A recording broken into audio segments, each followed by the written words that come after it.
ها مردم خم میکنه که خیلی داد و وای دارن؟ یک پیاله چای گرم بیار. دست و پاتون صحت است. خودتون به خونی آمده خورید. بیوید مادرتون رو به خانه پیران سالو میبرید. این همسویا بدردین و چش روان کرده؟ خیلی سیاد چیده میگه. روز خودش گبزن میگه دام گرفتیسه استراحت کردیسه. این اوضوع هر یک برادری غریبه، اوضوع هر یک نفری غریبه که جان شفیدا کرد شب و خواب نمیرفت که ما خواب کنیم، ما راحت باشیم، ما زندگی خوب داشته باشیم. دوستان عزیز، بخشش زیاد همه شما احترام خواهش میکنم برای پیشرفت و زیاد گردیدن رولیک‌های تربیوی ما در کانال подписаться کنین، لایک کامنت را فراموش نکنین، با دیگران رولیک‌ها را روان کنین. رجب علی ایبرانی. کلی او کلی ها لبای یک پیاله چای گرم بیار. دست و پاتون صحت است. خودتون به خونی آمده خورید. مالش بیزار کنی کامپیر. او بیار این بیار وای بیار.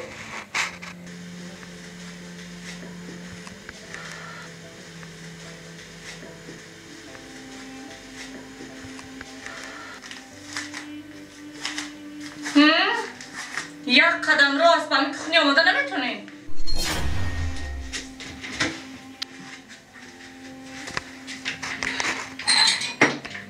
من از کنم انا او در همی گرمی که چای خورده است. استکانه نشکنیم.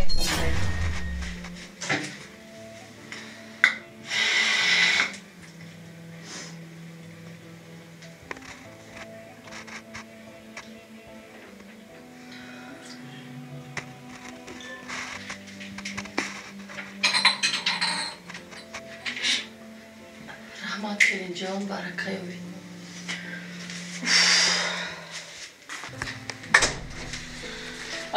سلام چه زنگ جان؟ من در این خونه کلینم یا خدمتگار؟ چه خیلی نفهمیدم. بیزار شدم از همین کمپیری اوچتون. روزی در راز خوراکش تیار، لباساش شستگی. غور من نمیدونم چی رو بهونه میکند. میدونی زنگ جان، کمتر صبر کمش نازم میشود. دودارم زن زد که مسپم میام خونه میگیرم، خونه خرای خونه میگیرم میبرش جانم خلاص میشود. ایها تا او میآید خونه میخرد که من پیر میشوم. خود کمتر صبر که زن جان، همش نازم میشود. روزای خوب در پیشه همش نازم میشود. میبرش دودارم با خودمون نمیگیم، خودمون زندگی میکنیم. مادری من هم سن 2 سالی همه اوچه شماست. کار بار خونه رو خودش میکند. یک پیاله آب خودش رو با ملال میخیزن میخورد. زن جان فقط صبر کردم. صبر رفتیم به خونه درویم. دیگر نمیتوانم من. دیگر صبر و طاقتم تمام شده است مردک، میفهمید؟ دیگر نمیشود. مردک جان، یک فکر به سرم اومده است. فقط شما خفه نشوید میلش. بیایید مادرتون رو به خانه پیران سالو میبرید. دوستان و تماشاگران عزیز، برای شما اویکس ارزان با صفت و دلپره توصیه می‌کنیم که نرخ نوای بلیط‌هاشون دوستان با کلی دیگه اویکس‌ها فرق داره و بنهایت ارزان است دوستان. این همجا رقم‌های برادر موندگی 24 ساعت در خدمت در واتساپ بنویسین. مقصد در 3 دقیقه بلیط شما با کدام دولت که باشه فرق نداره تیار میشه دوستان. این همجا رقم موندگی +7 996 432 44 23. حتما زنگ بزنین، اینا سامانه ما مراجعت کنین. حیثیت خیلی برای شما خدمت میکنه. مردک جان، یک فکر به سرم اومده است. فقط شما خفه نشوید میلش. بیایید مادرتون رو به خانه پیران سالو میبرید. اونجا همه شرایط هست، شرایطش خوب است، خوب نگاه و بین میکنند. خیلی دیگه چی رو زن جان؟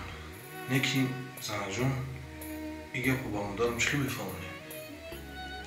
شما زیغ نشوید، ما میفهمونم. خب رفتیم مردک جان.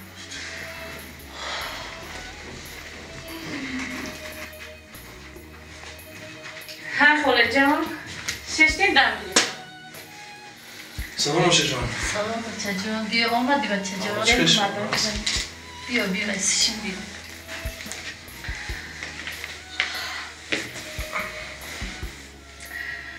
چخیلی خاله جان؟ نزدم گرفته شدید؟ ناز شما ایدم با خوبتر شدم. خاله جان ما خیلی وقت است که هم یک فکر داشتیم. راستی کمی پولمون نمیرسید. من معاششون گرفتم بچه جانتان. بعد ما تصمیم گرفتیم که شما رو با یک آسایشگاه خوب روان کنیم. اونجا خوب دم گیرین، عصباتون خوب می شود. اونجا خوب نگاه بین میکنن، 3 وقت اوقات گرم، لباسکاتون تازه. هم خیلی مردک جان. بله زنه جان. اوچه جان. ما قدیزن هم خیلی تصمیم گرفتیم که شما رو با یک استراحتگاه نغز روان کنیم. این همسایه بدردین اوچهش روان کردن خیلی از سیاد شده میگه. او روز قدیش گبزن میگه دام گرفتیسه، استراحت کردیسه. ما هم فکر یامی را کردیم که شما رو روان کنیم برین دام بگیریم، استراحت کنیم. چی گفتی خاله جان؟ بچه جان کلین جان من نمیخوام با استراحتگاه رفتن. من چیو استراحت کنیم چی؟ وقتی استراحت کنی من گذشت. استراحت من این شمایید. زندگی خوشبختی شماست. وقتی که در بر نبیره هایم در پیش شما هستم من سلامتیم خوب حس میکنم.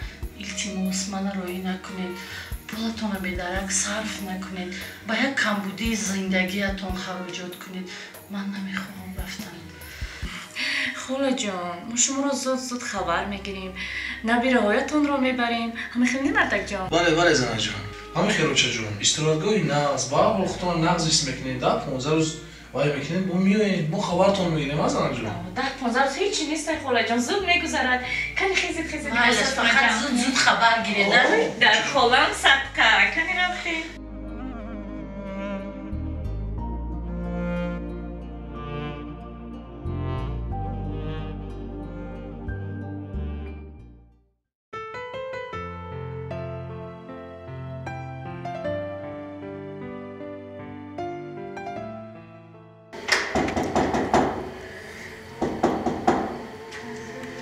خدا را شکر با دیدار مادر رسیدیم. با دیدار مادر اومدیم. با دیدار برادر. با دیدار خویشاوندان.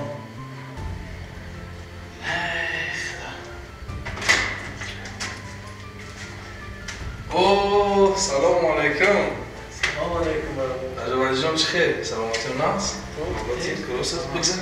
بگذر. خیلی پیش بزرگی باش ما سید خونه ایم.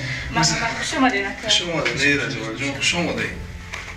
خب ما هم لیمون کرده دیگه چی ها؟ اوه با مرور زمان مکد اصلی 21. زنده باشه برادر. بداری برادر.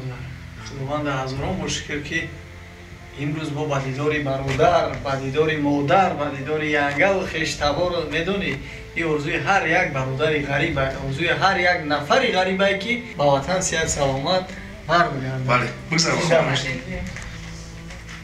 مرحمت اکرم خوش اومدین. خوش باشی ینگه جان خوش باشی. بگذر زنده جان هم ما را تغییر داده که برادر جان هم ما بهترین موتور خوب کرده. احسن. بله زنده باشی. بشی کو. زنک بیا کتی زرمان چوی تشکیل کن. این دودر من به حد چکر را دوست میداره. کویم چکر قشلاب روانکاگی باشه اگر بیا که یک چوی تشکیل کن. خیلی تر جوال جون های کودکی چکر دوست دار بودی. فقط میخوردگی چکر بود ها؟ ای برادر اگه خیلی خودت میدونی ما ساحل‌های دهاتیم، ساحل‌های کوهستانیم. گفتی هم گفتم طرفای دشتیم ده فقط میخوردگیمون چی بود؟ قرود، چکه، مسکه. مسکه کی؟ مسکه مومای برفی. ای مومای برفی گوار که کمتری زور بودم. وقتی کوچه میگذاشتیم میدیدی که هم یک تغوره در دستش، یک چینی در دستش اومد. بچه هم یک دو بوزکی افتاد نزنم. خیلی خداوند فضل برکت ریزونه در سرشانه مجدد شما. خوش اومدی رجوال جان خوش اومدی. خوش باشی. مهربان جان برادر عزیز بهترین که خونه را میمون کردی، خوب کردی، نقص کردی. خیلی که در حیات انسان برای خودش باید شرایط مهیا کنه برای زندگی. مادر بجوده یگان جا میمونی رفته که خونه یگان خشتبار رفته که راستی گپ رجوال جان روزی در روز ما کرده ینگت کرده یا اون کسی نبود که مادر را نگاه کنه. با خلاصه اومدیم که مادر خونه پیرانسالا بودیم. چی؟ مادر خونه پیرانسالا بردین؟ بله رجبالی. اکا با کدام رو با کدام وجدان با کدام ناموس مادری که برای ما جان میکن مهنت میکن عذاب میکشید به خاطر خرسندی ما به خاطر خوشبختی ما جان فدا کرد شبا خواب نمیرفت که ما خواب کنیم ما راحت باشیم ما زندگی خوب داشته باشیم امروز باشه مادر نگاه کردن نتونستی ها من التماس کردم گفتم برادر جان گفتم ینگا جان یک سال دیگه انتظار شین من مهنت میکنم کار میکنم خانه میگیرم مادرم بوده گلواره نگاه میکنم یکی 3 ماه دیگه مون شما مادر نگاه کردن نتونستین ها حیف توری برادر حیف توری مرد تو دیگه اختا مرد نگو تو مرد نیستی برای کی به خاطر زنت کردی من 100% میدونم که این توصیه زنتای 100% نمیدونم خب که تو چی کدو دوای داری؟ خانه آمدی؟ میروی میبیاری نگاه بین میکنی؟ ها مرده؟ خب میکنی دیخل دو دوای داره؟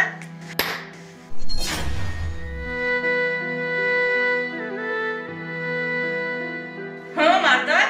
خب میکنی دیخل دو دوای داره؟